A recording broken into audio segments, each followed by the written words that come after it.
Toi qui m'écoutes, oui toi, tu as sûrement cliqué sur cette vidéo pour pouvoir contrôler les gens et comprendre ce qui se cache derrière leur masque. Parce que tu sais probablement que toutes les personnes avec qui je parle se forgent un masque qu'elles préfèrent cacher. Le problème est que tout le monde a tendance à prendre ce masque pour la réalité, ce qui les empêche d'avoir le contrôle sur les gens. C'est pourquoi je vais t'enseigner 48 lois du pouvoir qui te permettront, si tu les appliques correctement, d'avoir du pouvoir et pouvoir contrôler les gens. Même si ton but n'est pas d'avoir du pouvoir ou même de contrôler les gens, ces lois seront ton bouclier qui te protégera de te faire manipuler. Mais attention, je te préviens, à la fin de cette vidéo, ta vision du monde va radicalement changer. Et rappelle-toi que rien n'est gratuit. Et ces lois ne sont pas non plus gratuites, parce que tu en payeras le prix, mais ce sera avec toi.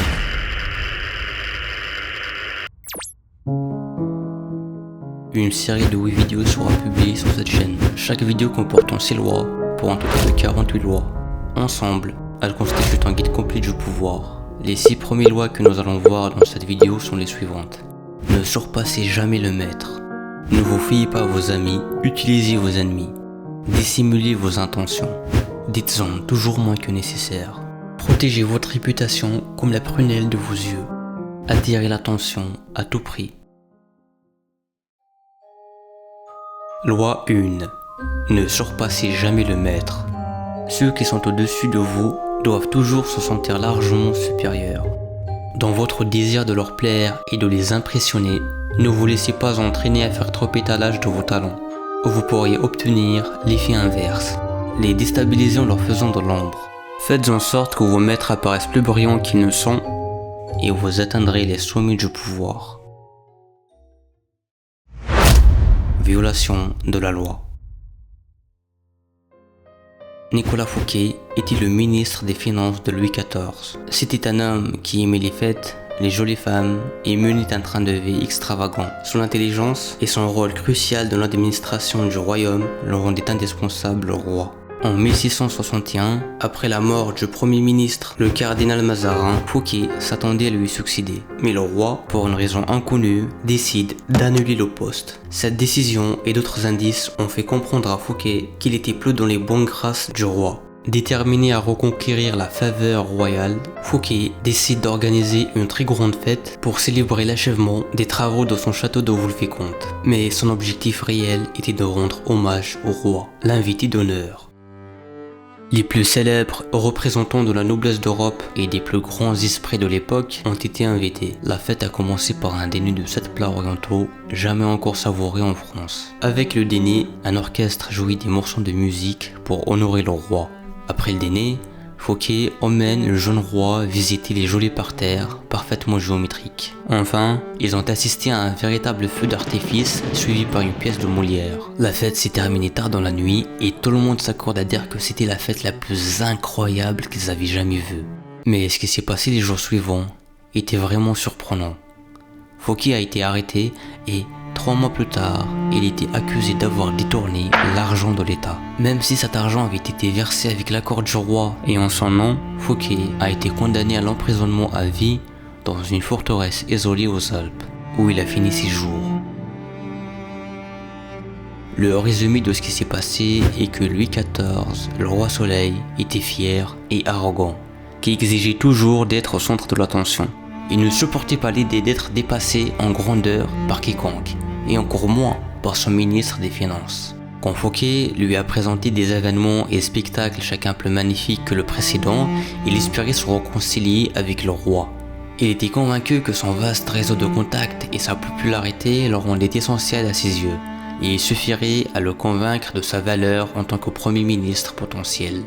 Mais au contraire, à chaque geste d'appréciation des invités, Fouquet creusait sa tombe avec ses propres mains. Le roi Soleil se voyait perdre l'affection de ses propres amis au profit de son ministre des Finances, voyant en Fouquet un rival qui lui volait sa richesse et son pouvoir. Après qu'il s'est débarrassé de Fouquet, Louis XIV s'est fait construire un palais encore plus magnifique que celui de Fouquet, le magnifique château de Versailles.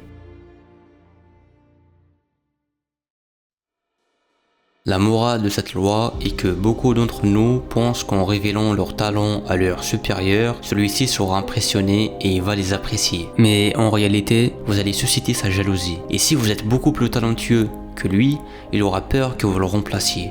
Donc, il essayera de se débarrasser de vous le plus rapidement possible sans admettre les raisons réelles. Exactement comme Louis XIV a remplacé le brillant Fouquet par le terne Colbert. Par exemple, combien d'entre vous ont osé surpasser leurs supérieurs au travail et ils ont fini par en payer le prix? Et cela ne s'applique pas qu'au travail, c'est dans tous les domaines de la vie. Au contraire, vous devez savoir jouer des faiblesses de votre supérieur dans son narcissisme à votre avantage. Cela signifie que si vous êtes plus intelligent, plus fort, plus beau, etc. que votre supérieur, vous ne devez pas le montrer. Discrètement, flattez son ego et faites-lui sentir qu'il est plus beau, plus intelligent que vous. Faites parfois des erreurs et demandez-lui de l'aide. Les maîtres adorent ce genre de requête. De toute façon, si vous êtes plus brillant que votre supérieur, attendez votre heure. Si vous jouez bien vos cartes, votre maître chutera un jour et vous le surpasserez.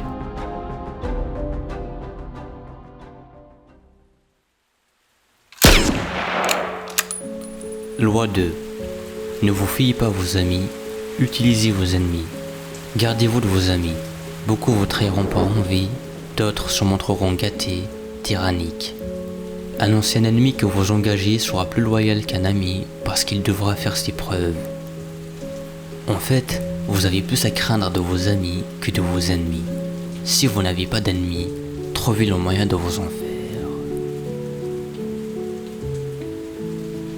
Mon Dieu, gardez-moi de mes amis. Quant à mes ennemis, je m'en charge. Les êtres humains ont tendance à faire plus confiance aux visages qu'ils connaissent, surtout ceux des amis. Cependant, si vous y réfléchissez, les histoires de trahison viennent toutes de la part des proches. Et en ce qui concerne le pouvoir, ce sont les premiers à nous trahir par envie. Mais si vous engagez un ancien ennemi, il ne s'attendra à rien de votre part et fera tout son possible pour prouver sa loyauté. Respect de la loi. À une époque, la Chine sombrait dans un cycle interminable de coups d'État et de violence. Ce qui se passait est qu'à chaque fois qu'un empereur fut blessé, les militaires complotaient pour le tuer et mettaient à sa place sur le trône leur plus puissant général. Celui-ci s'autoproclame empereur et pour assurer sa survie faisait exécuter tous les autres généraux, puis quelques années plus tard, le même scénario se répétait. En 959, lorsque le général Zhongyin devient l'empereur, il était conscient qu'il ne vivrait pas plus d'1 an avant d'être éliminé. Il se demandait donc comment briser ce cycle vicieux. Peu après son ascension au trône, Zhongyin organise un banquet et invite les généraux les plus puissants de l'armée. Après les avoir fait boire, Zhongyin fait partir tous les gardes des généraux qui se retrouvent seuls face à lui. À ce moment, ils avaient tous peur parce que Zhongyin pouvait les éliminer tous d'un seul coup. Au lieu de cela, il se lève et il leur dit « Je passe mes jours dans la crainte et je ne suis tranquille ni à table ni au lit. Lequel d'entre vous ne rêve pas de monter à son tour sur le trône ?» Ivres et craignant pour leur vie, les généraux proclament leur innocence et leur loyauté. Mais Zhongyin continue son discours. Pourquoi ne pas plutôt vivre en paix, riche et honoré? Si vous acceptez d'abandonner vos commandements, je suis prêt à vous faire don de magnifiques demeures où vous pourrez jouir de la vie en compagnie de belles filles, au milieu des chants et des rires. Les généraux réalisent que l'empereur leur offrait de troquer une existence d'anxiété contre une vie de joie et de sécurité. Le plus drôle est que le lendemain, tous les généraux démissionnent et se retirent dans les propriétés qu'ils leur avaient accordées. Et depuis ce jour, Zhongyin n'a cessé d'utiliser ses ennemis à son service. Résultat, Zhongyin a pu finalement briser le cycle des coups d'État, de violence et de guerre civile. Et sa dynastie a régné sur la Chine pendant plus de 300 ans. Plutôt que de s'appuyer sur ses amis, Zhongyin utilise ses ennemis. Tes ennemis sont une mine d'or inexploitée. Apprends à utiliser tes ennemis tout comme on utilise une épée pour se défendre en la tenant par la manche et non par la lame. Violation de la loi. Au milieu du 9e siècle, un jeune homme appelé Michel III monte sur le trône de l'Empire byzantin. Michel était le successeur de sa mère Théodora, qui a été renversée et bannie de l'Empire. À la tête de cette conspiration se trouvait l'oncle de Michel, Bardas, un homme intelligent et ambitieux. Le problème à ce moment-là était que Michel, jeune et inexpérimenté, était entouré de criminels. Il était littéralement un agneau dans la cage des loups. Dans ces moments difficiles, il avait besoin d'un conseiller de confiance. Son oncle Bardas était le meilleur choix. Mais la première personne qui venait à son esprit était son ami proche, Basile. Basile n'avait aucune expérience en politique, ce n'était qu'un simple palefrenier, mais il avait prouvé son affection envers Michel à plusieurs reprises. Un jour, alors que Michel faisait le tour des écuries, un cheval s'était échappé et l'avait attaqué, et Basile est intervenu pour le sauver. Impressionné par sa force et son courage, Michel l'a immédiatement comblé de cadeaux et l'a envoyé dans la meilleure école de Byzance. Basile s'est transformé d'un simple palefrenier en un homme instruit. En effet, Basile est devenu par la suite un excellent conseiller pour Michel. Le seul problème qu'il avait était l'argent. Basile n'en avait jamais assez. Au contact de la splendide cour byzantine, il devenait de plus en plus cupide et avide des avantages du pouvoir. Pour Michel, un ami aussi sûr n'avait pas de prix. Il a donc doublé, puis triplé son salaire, mais cela ne suffisait pas à Basile. Revenons à Bardas, l'oncle de Michel. Basile a convaincu Michel que son oncle était dangereux. Il lui a rappelé qu'il était à la tête de la conspiration contre sa mère et rien ne l'empêchait de faire la même chose et de conspirer à nouveau pour se débarrasser de son neveu. Suite à ça, Michel ordonne à Basile de l'assassiner et c'est bien ce qui s'est passé. Peu après, Basile remplace Bardas à la tête de l'armée.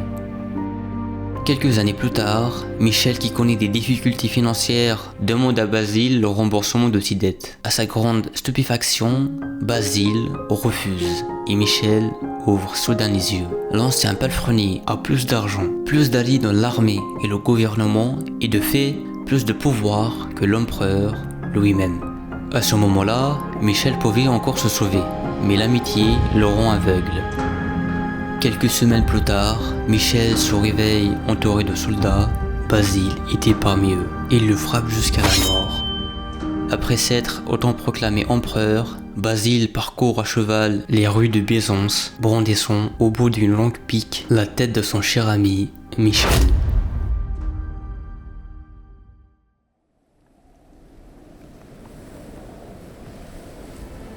La morale de cette loi est qu'un ami s'attend toujours à obtenir plus de faveurs et bouillant de jalousie. Un ancien ennemi, lui, n'attend rien de vous. Si vous l'engagez, il fera tout pour prouver sa valeur et regagner votre confiance. Si vous n'avez pas d'ennemis, trouvez le moyen de vous en faire. La raison est simple. Sans adversaire autour de nous, nous devenons paresseux. Mais malgré cela, il arrive qu'un ami puisse vous être plus utile qu'un ennemi. Un homme de pouvoir a souvent des sales tâches à faire. Il est préférable que d'autres que lui s'en chargent. Et il n'y a pas mieux qu'un ami. Si le plan échoue, laissez la responsabilité sur votre ami et protégez votre réputation. Bien sûr qu'une fois que cette carte est jouée, l'ami est perdu pour toujours. C'est pourquoi pour ce rôle, une simple relation est préférable à un véritable ami. Certains se diront, je ne vais jamais faire ça. Oui, mais faites attention à ne pas devenir une proie utilisée pour des sales tâches. Ça marche dans les deux sens. Loi 3. Dissimulez vos intentions. Maintenez votre entourage dans l'incertitude et le flou, en ne révélant jamais le but qui se cache derrière vos actions. S'ils n'ont aucune idée de ce que vous prévoyez, ils ne pourront pas préparer de défense. Guidez-les assez loin dans une autre direction. Enveloppez-les d'un écran de fumée, et quand ils percevront un jour vos desseins, il sera trop tard. La plupart des gens se lisent à livre ouvert. Ils disent ce qu'ils ressentent, expriment leurs opinions à chaque occasion et révèlent constamment leurs plans et leurs intentions. Ils le font pour plusieurs raisons. Premièrement, c'est facile et naturel de vouloir parler de nos futurs plans et de ce qu'on pense. Mais cela demande des efforts pour contrôler sa langue et surveiller ce qu'on révèle. Deuxièmement, beaucoup croient qu'en étant honnête et ouvert, ils gagnent le cœur des gens. Mais détrompez-vous. Votre honnêteté est susceptible d'offenser les gens. Il est beaucoup plus sage d'adapter vos mots en disant aux gens ce qu'ils veulent entendre plutôt que la vérité grossière. De plus, en étant ouvert, vous vous rendez si prévisible et familier qu'il est presque impossible de vous respecter ou de vous craindre. La stratégie la plus utilisée pour se dissimuler est de faire semblant de convoiter une chose pour laquelle vous n'avez en fait aucun intérêt pour endormir votre entourage, puis faire ce que vous avez à faire derrière. Vos ennemis seront désorientés, commettant toutes sortes d'erreurs dans leurs calculs en étant incapables de distinguer le vrai du faux. Respect de la loi. En 1850, Otto von Bismarck, député au Parlement prussien, se trouvait à un tournant dans sa carrière.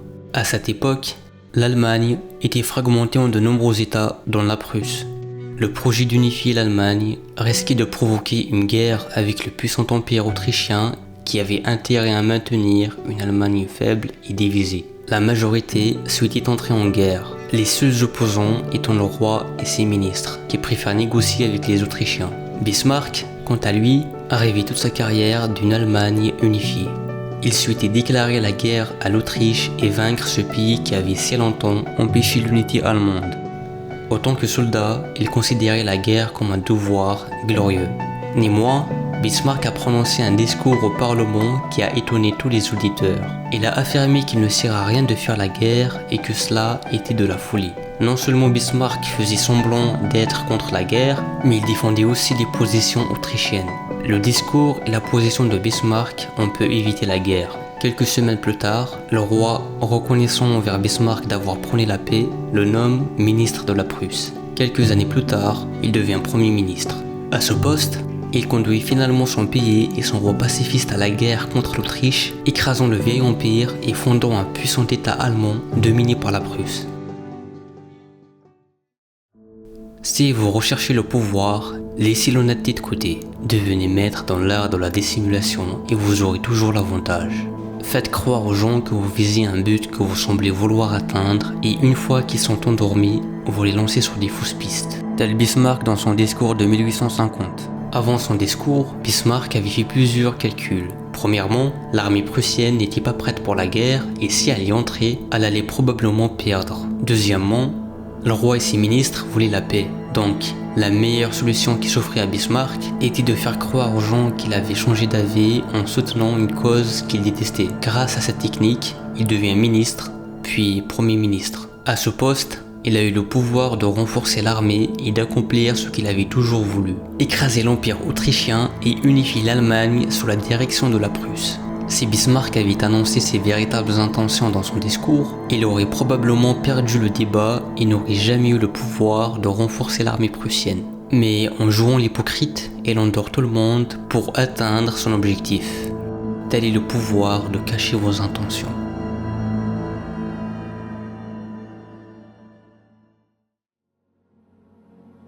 Loi 4. Dites-en toujours moins que nécessaire. Plus vous vous laissez aller à parler, plus vous avez l'air banal et peu maître de vous-même. Même anodines, vos paroles sembleront originales si elles restent vagues et énigmatiques. Les personnages puissants impressionnent et intimident parce qu'ils sont peu loquaces. Plus vous en dites et plus vous risquez de dire des bêtises. Violation de la loi. Notre histoire cette fois-ci se déroule à Rome. À cette époque, Corléon, un célèbre héros militaire de la Rome antique, décide d'exploiter sa réputation pour se lancer en politique. Il se présente aux élections pour devenir consul. Lors de sa première apparition publique, il impressionne la foule en montrant ses cicatrices de guerre accumulées au cours de ses 17 ans de combat pour la patrie. Les traces de ses blessures avaient ému le peuple. Corléon était quasiment certain de remporter la victoire. Le jour des élections arrive, Corléon se vante de ses exploits et n'arrête pas d'insulter ses rivaux. Son attitude et ses paroles révèlent un côté de sa personnalité jusqu'alors inconnu, celui d'un homme orgueilleux et méprisant. Cette révélation choque les citoyens qui se mobilisent en masse pour voter contre lui, conduisant à sa défaite. Suite à cet échec, Corléon jure de se venger des citoyens qui avaient voté contre lui. Quelques semaines plus tard, le Sénat envisage d'organiser un vote pour une distribution gratuite de céréales. Corléon intervient avant le vote et affirme que cette distribution serait néfaste pour Rome. Son discours influence plusieurs sénateurs, entraînant l'échec du projet de distribution. Après que le discours de Corléon soit devenu public, la colère de la population explose, ce qui déclenche des émeutes à travers la ville. La tension entre la volonté du peuple et l'autorité atteint un point où le Sénat craint pour la stabilité de la ville et décide de voter en faveur de la distribution des céréales. Ça n'a pas suffi à apaiser la population qui exige également des excuses publiques de la part de Corleone. Lors de sa dernière apparition publique pour s'excuser, Corleone commence son discours calmement. Mais au fur et à mesure qu'il parle, le voilà de nouveau vomissait des insultes. Les tribuns décident alors de le condamner à la peine de mort en donnant l'ordre de le jeter du haut de la roche tarpienne, un sort réservé aux criminels considérés comme les plus indignes à Rome. À l'intervention des praticiens, finalement, sa peine est commuée en bannissement à vie de Rome. Suite à cette décision, les rues de la ville s'animent de festivals sans précédent. Analysons la situation. Avant de se lancer en politique, Corleone était un héros respecté et craint, entouré de mystères et de légendes. Mais dès qu'il a commencé à parler ouvertement sans se contrôler, l'image héroïque que le peuple s'était construite de lui s'est effondrée. S'il avait fermé sa gueule, il aurait gagné le vote facilement. Si vous ne contrôlez pas votre langue, personne ne vous écoutera, vos paroles deviendront banales, mais si vous parlez peu, même pour dire des choses stupides, les gens vous écouteront avec attention. Plus vous parlez, plus vous risquez de dire des bêtises. L'inverse est juste. Moins vous en dites, moins vous risquez de dire des choses que vous allez regretter par la suite. Et en plus, vous paraîtrez profond et énigmatique. Le silence est aussi une stratégie efficace pour en savoir plus sur votre interlocuteur. Lorsque vous discutez, privilégiez des réponses courtes ou laissez s'installer le silence. Pour combler le vide et le malaise, ils se mettront à parler davantage, révélant sans le vouloir des informations précieuses sur eux-mêmes. Mais attention, il y a des moments où vous ne devez pas être silencieux, parce que vous pourriez éveiller des soupçons. Surtout auprès des personnes en position d'autorité. Une réponse vague peut mener à des fausses interprétations. Parfois, il est utile de jouer le rôle de bouffon pour dissimuler vos véritables intentions.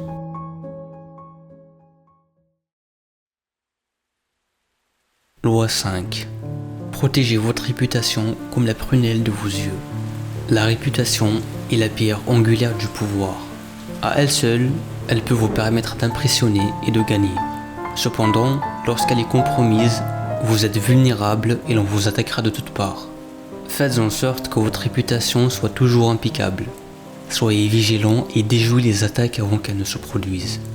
En même temps, apprenez à détruire vos ennemis par leur réputation. Ouvrez-y des brèches, puis taisez-vous et laissez faire la meute. Respect de la loi. Revenons en Chine. Pendant la guerre des Trois Royaumes, le grand général chinois Zhuge Liang était à la tête des forces armées du royaume de Shu.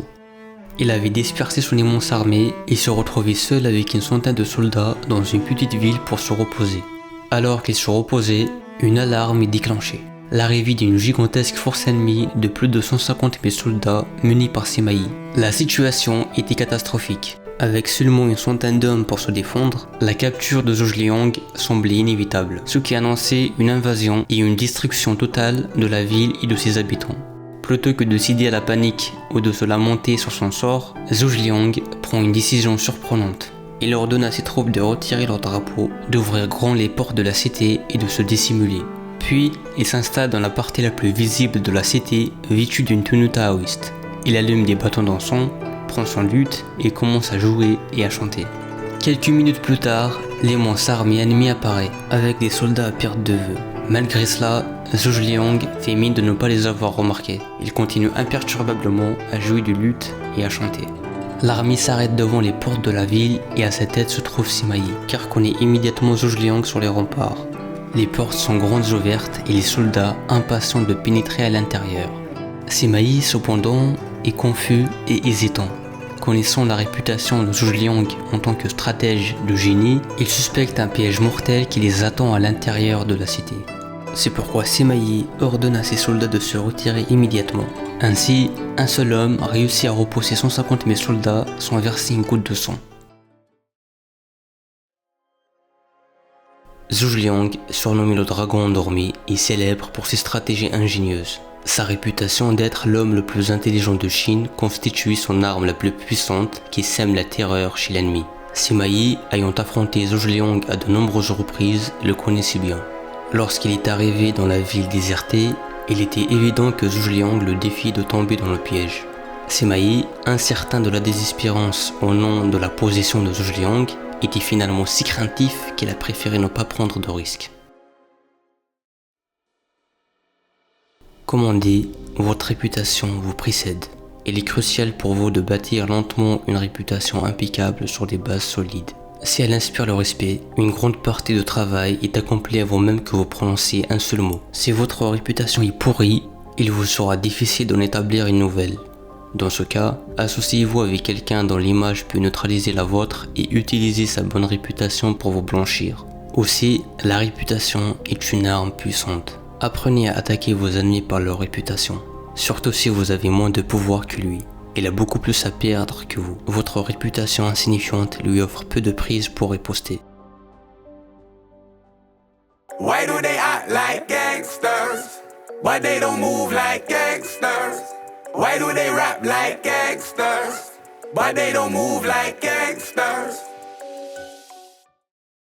Loi 6. Attirer l'attention à tout prix. Les gens jugent tout à l'apparence. Ce qui n'est pas visible ne compte pour rien. Ne vous laissez jamais noyer dans la foule ni sombrer dans l'oubli. Soyez à tout prix le point de mire, celui que l'on remarque. Faites-vous plus grand, plus chatoyant, plus mystérieux que la masse terne et morne. Soyez l'aimant qui attire tous les regards.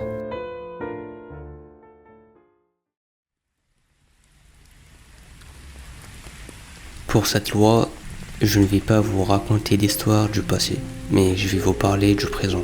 À cet instant même où vous regardez cette vidéo, des athlètes, des politiciens, des célébrités et autres font tout leur possible pour être vus.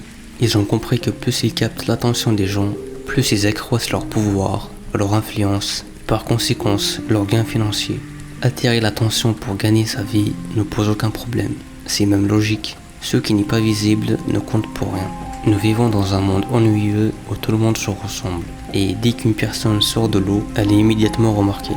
Cependant, le problème qui se pose est que beaucoup utilisent cette loi de la mauvaise manière.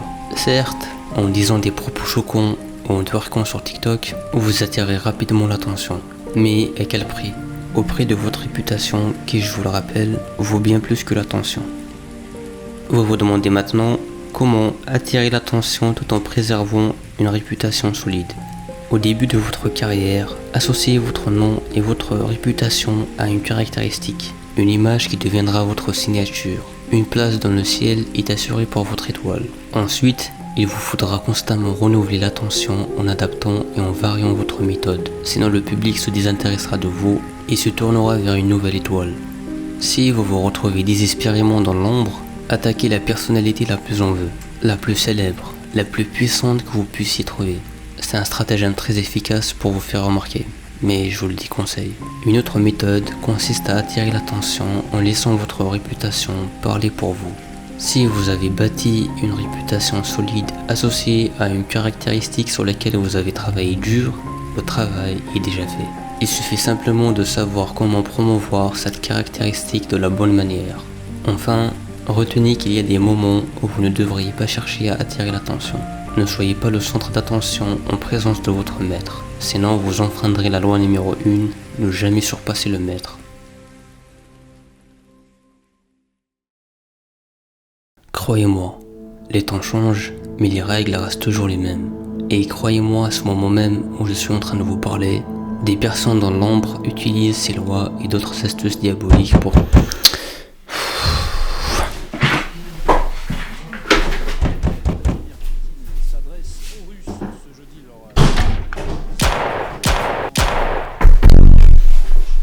Le président russe apparaît plus que jamais en position de force, notamment avec les récents succès sur le front et notamment la...